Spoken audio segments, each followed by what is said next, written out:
A warm evening settled over the quiet resort town of Praia da Luz in southern Portugal.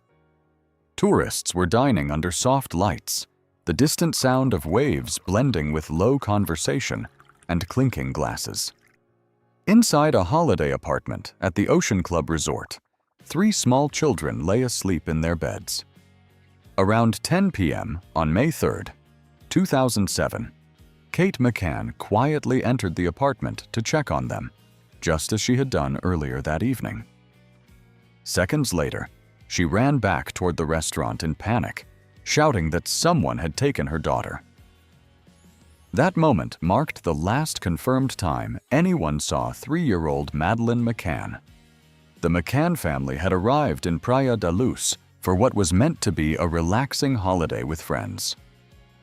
Each evening, the adults dined at a tapas restaurant within the resort complex, located roughly 50 meters from their ground-floor apartment.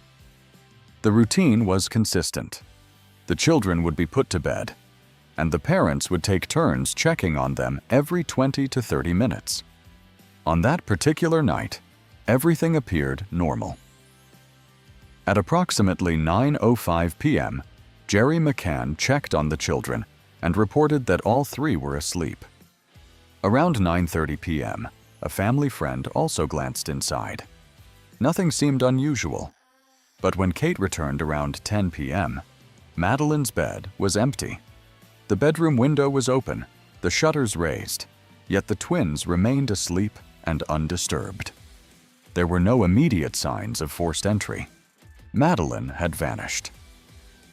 Within minutes, resort staff and guests began searching the surrounding area.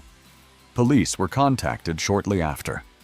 The streets filled with volunteers carrying flashlights, scanning roads, alleys, gardens, and the nearby beach. Hours passed with no sign of the missing child. As news spread, the case quickly gained international attention. Madeleine's image, particularly the small dark mark in her right eye, was broadcast across television screens and newspapers worldwide.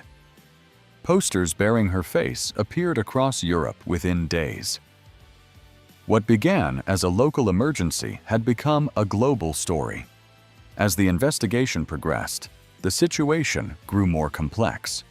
Portuguese authorities initially treated the case as a likely abduction. However, inconsistencies and unanswered questions began to raise doubts among investigators.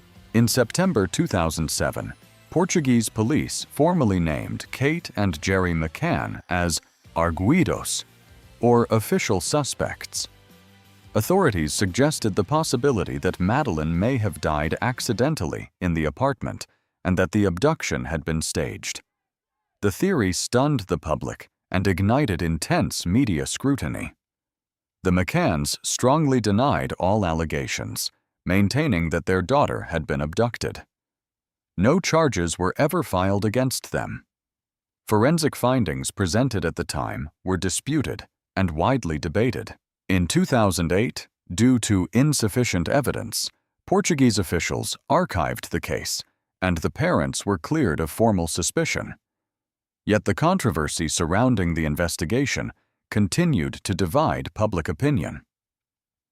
In 2011, British authorities reopened the case under a new investigation known as Operation Grange. Thousands of documents were re-examined, and hundreds of potential leads were analyzed. The British inquiry treated the disappearance as a criminal abduction. Years passed with little public breakthrough. Until 2020, when German prosecutors announced they were investigating a convicted German criminal, Christian Bruckner, who had lived in the Praia da Luz area at the time of Madeleine's disappearance. German authorities stated they believed Madeleine was dead and were pursuing the case as a murder investigation. However, no formal charge directly linking him to Madeleine's disappearance has been publicly confirmed, and he denies involvement. The investigation remains ongoing. Nearly 2 decades after that quiet May evening, critical questions remain unanswered. How could a child disappear from a holiday apartment without being clearly seen or heard? Why did no confirmed sightings lead to a resolution? Was it a planned abduction, an opportunistic crime, or something else entirely?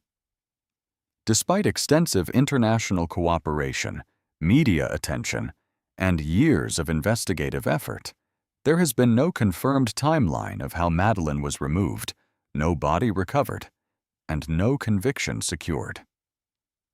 Each year, on her birthday, Madeleine's parents release a public message stating that they continue to search and hope for answers. In Praia da Luz, life eventually returned to normal. Tourists still visit, and evenings remain warm and peaceful. But for one family, time has remained fixed on May 3, 2007. The disappearance of Madeleine McCann endures as one of the most discussed and debated mysteries of the 21st century, a case that, despite global attention and years of investigation, remains officially unsolved.